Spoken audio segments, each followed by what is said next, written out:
ରାଜବାଟୀରେ ଅଛନ୍ତି ଏତେ ଦର୍ଶକ ଏ ବୋଲିଥାନ୍ତି ଏ ଧନ କେ କୋଚ କୋଚ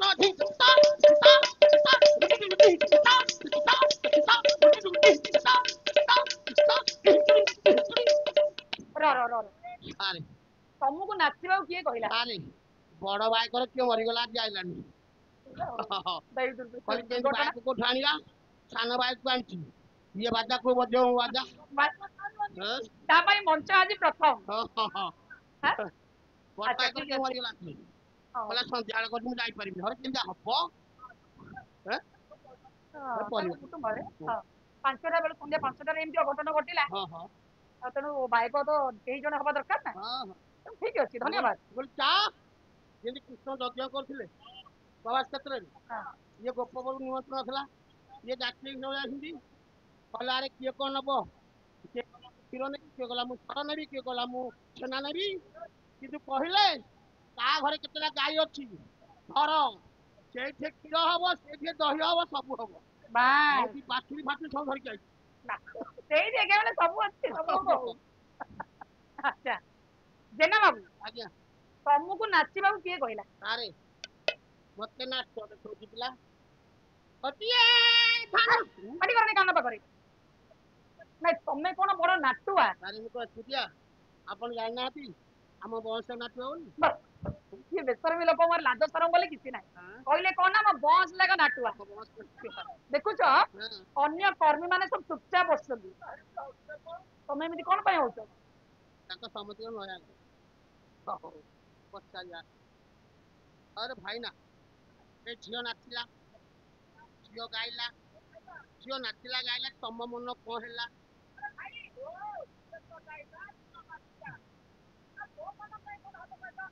ମୁଁ ଜାଣିଛି ତୋ ମନ କିଛି ହବନି କାହିଁକି ଜାଣିଛୁ ତୁ ପରା ବଳ ପିଠା ନାଇଁ ତମେ ତ ଏକା ରସିକିଆ ନାଇଁ ମୁଁ ତ କାଠ ମୁଣ୍ଡାଟା ବସ ହେ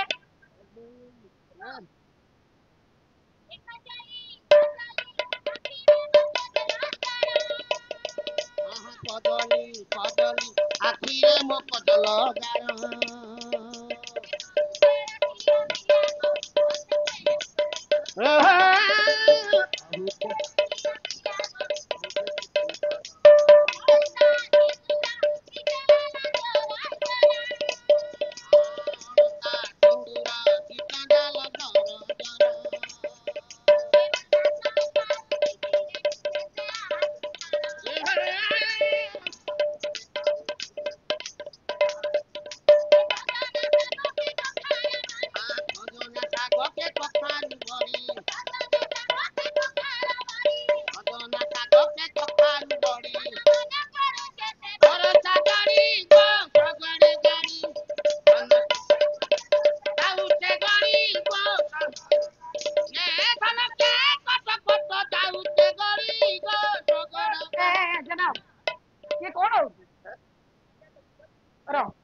ତମେ ବେଶୀ ଅଳିଆ କରୁଛ ତମେ ମଞ୍ଚରୁ ବାହାର ତମ ଭଳି କର୍ମୀ ମୋ ଦରକାର ନାହିଁ କି ତମେ ପାଲା ଗାଇବନି ମଞ୍ଚରୁ ବାହାର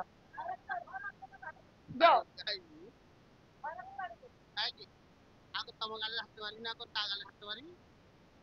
ତମ ଗାଲେ ହାତ ନ ମାରି ତା ଗାଲେ ହାତ ମାରିଲେ ଗାଁ ବାଲା ପଛେଇବ ହବ 10,000 ଟଙ୍କା ଜୋରିମାନା ଦିଏ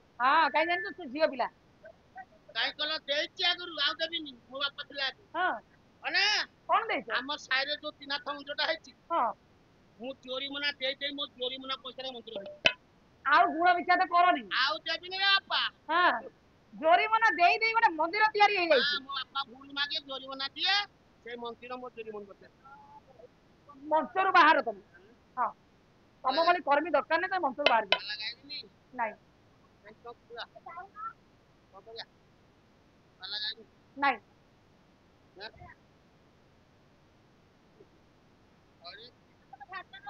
ଆଉ ଏରା ଦରକାର ତମେ ଯାଅ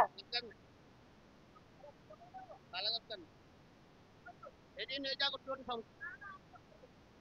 ଏଠି ଚୁକ୍ତି କରିଛି ଭାଇ ନହେଲେ ଧାନ ଦଣ୍ଡା ତାଙ୍କର ହଳଦୀ ବଦଳ ଗାରେ ମା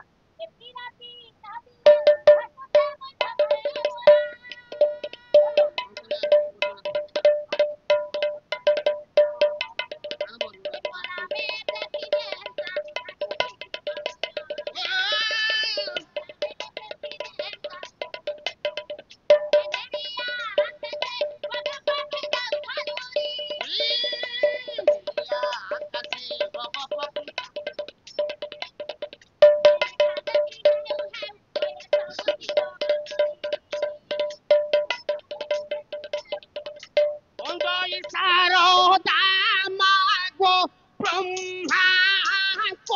নন্দিনী মালো ব্রহ্মা নন্দিনী পন্দই সারয়া ର ଜେନା ବାବୁ ମୁଁ ତୁମକୁ ମଞ୍ଚରୁ ବାହାର କରିଦେଲି ବୋଲି ତମେ ଆମ ପାଲା ମଞ୍ଚ ପାଖରେ ରହି ଦାସ୍ତାଦିଆ କରିବ ମୋ ଇଚ୍ଛା ମୁଁ ଯାହା କଲି ତମର କଲା ଆରେ ପାଲା ତ ଆଉ ଗାଇବିନି ଯେମିତି ଏକୁଟିଆ ତ ଗୋଟେ କଥା କରିବି ନା ନାଇଁ ନାଇଁ ଏଇଠି ପାଲା ହବ ଏଇଠି ଦାସ୍ତାଦିଆ ହବ ଉପଳିତ ହେଇପାରିବ ପାଲା ଯଦି ଗାଇବ ସାହିତ୍ୟ ଯାହାନି ଇଏ କେମିତି କଥା? ଏଡେ ଗୋଟେ ପଡିଆରେ ମାରି ଦାସ କାଠା କରିବି ଆମକୁ ଆଉ ନିମନ୍ତ୍ରଣ ଅଛି। ଏତେବେଳେ ମାଇ ପଡିଅଛୁ ଧରା କେଣିକି ଯିବୁ ପଳାଇ ଆଠ କରି ମତେ କୋଳରେ ବସାଅ ହେଉଛି ତୋତେ ମିନଇ ଲୋ ମାଇ ହେଉଛି ତୋତେ ମିନଇ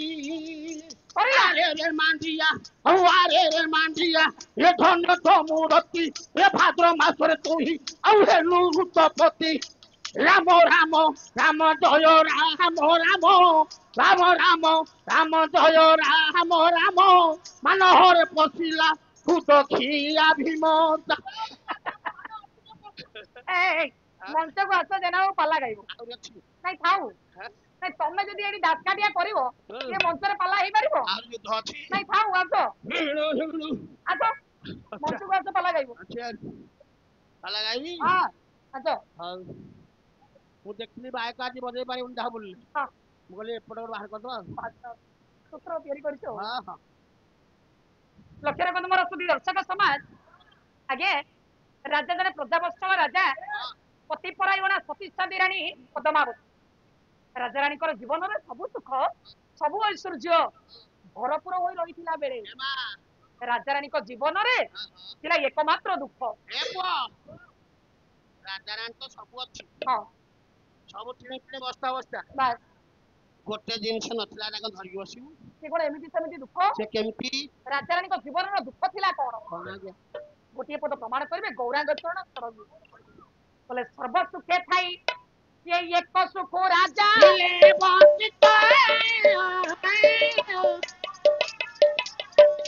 ସନ୍ତାନ ବିହୁନେ ରାଜାରାଣୀ ଥିଲେ ରାଜାରାଣୀଙ୍କର କୋଳରେ ପୁଅଟି କିମ୍ବା ଝିଅଟିଏ ନଥିଲା ରାଜାରାଣୀଙ୍କର ସବୁବେଳେ ମନ ଦୁଃଖ ଭଲ କଣ ଭଲ କଥାର ଅଛି ଆଜ୍ଞା ବାଁଠେ ମଶୁଣି ଚଲରେ ଦୀପରେ ଆଣିବା ଭଲରେ ଦେଖନ୍ତୁ ଆଜ୍ଞା ଭାଗବତ କରି ଯାଇଥିବୁ କୀର୍ତ୍ତନ କରି ଯାଇଥିବୁ ଚୁଡା ଘଷା ପୁରା ମେଞ୍ଚେ ଆଣିଥିବୁ ତାକୁ ରାତିରେ ରଖିଥିବୁ ସକାଳ ପାଇବ ଦୀପରେ ଆଣିବାକୁ ଦାନ୍ତ ଘଷି ଦବ ଗୋଟେ ଜାଗାରେ ଚକଡି ଦବ ଯୋଡେ ପ୍ଲେଟ ଆଣିବୁ ତୋର ମେଚାକୁ ତାର ମେଚା ଖା କେତେ ଖାଉଛୁ ଖା ରଖ ହେ ଚୁଡା ଘଷା ନାଇଁ ସ୍ୱାମୀ ସ୍ତ୍ରୀ ଦୁଇ ଜଣଙ୍କ ଭିତରେ ଖାଇବାଟା ଭଲ ହବ ବୋଲି ତମେ କହୁଛ ପୁଅ ଝିଅ ନଥିଲେ ଭଲ ତାର ପୁଅ ଝିଅ ଥିଲେ ରାତି ନ ପାଉଁ ବା ଖାଇବି ମା ଖାଇବି ମା ଖାଇବି ବା ଖାଇବି ଖାଲି ମାଗିବେ ପୁଅ ଝିଅ ମାନେ ଖାଇବା ପାଇଁ ମାଗିବେନି ଅଳିଅ ଝୋଟ କରିବେନି କେମିତି ହବ ଦେଖ ତେଣୁ ଆଜ୍ଞା ରାଜାରାଣୀଙ୍କ କୋଳରେ ପୁଅ ଝିଅ ନଥିବାରୁ ମୋର ମନ ଦୁଃଖ କଥା ଆଜ୍ଞା ଯୋଉ ମା କୋଳରେ ପୁଅ ଝିଅ ନଥାଏ ସେ ମାର ବଡ ମନ ଦୁଃଖ କହିବେ କି ଡକ୍ଟର ମାୟାଧର ମାନସ ବୋଲେ ଅଷ୍ଟ ଅଳଙ୍କାର ନାଇଁ ଥାଉ ବହୁ ମନ ଲାଖି ବଲ ପାଇଥାଉ ବହୁ ମନ ଲାଖି ଲାଭ ତହିଁରେ ପୁଅ ଝିଅ ବିନା ଲାଭ ତହିଁରେ ପୁଅ ଝିଅ ବିନା ଏ ବାପ ଘର କୋଠା ବାଡି ଥାଉ ବହୁ ବାପ ଘର କୋଠା ବାଡି ଥାଉ ଅଷ୍ଟ ଅଳଙ୍କାର ବିମଣ୍ଡିତା ହେଇଥିବେ ଜଣେ ମା ବାପ ଘରେ ଧନ ସମ୍ପଦ କୋଠା ବାଡି ଅଛି ଶାଶୁ ଘରେ ଧନ ସମ୍ପଦ କୋଠା ବାଡି ମନ ଲାଗି ସୁନ୍ଦର ପୁରୁଷରେ ସ୍ୱାମୀ ରୂପରେ ପାଇଥିଲି ହେ ମା ଯଦି ସେ ମା କୋଳରେ ଓକେ ପୁଅଟି କିମ୍ବା ଝିଅଟିଏ ନାହିଁ ସେ ସ୍ତ୍ରୀ କାହିଁ ଖାଇବା ପିଇବାକୁ ଦେଇକି ରଖିବୁ କଣ କରିବ? ତାକୁ ହାଟ ପାଳି ଦେଖି ବିକି ଦବୁ ସେ କଣ ଗାଈ? ସେ ମାଇ ଗାଈ ସମାନ ଆର ଆର ଆର ଆର। କେମିତି ସମାନ ମତେ ଟିକେ ବୁଝେଇଲ। ସାର୍ ମାଇ ଗାଈ ସମାନ ସମାନ ହବନି ହଁ କିନ୍ତୁ ମାଇ ଗାଈ ସମାନ କାହିଁ କହିଲେ ଗାଈ ଗୋବର ଆଣିକି ଲିପିଲେ ପବିତ୍ର ହେଇଯିବ ଗୋମୟ ସଦା ସର୍ବଦା ପବିତ୍ର। ହେଲେ ଗାଈ ଗୋବର ପବିତ୍ର ହେଲେ ମାଇ ଗୋବର ଲିପି ହବନି ସମାନ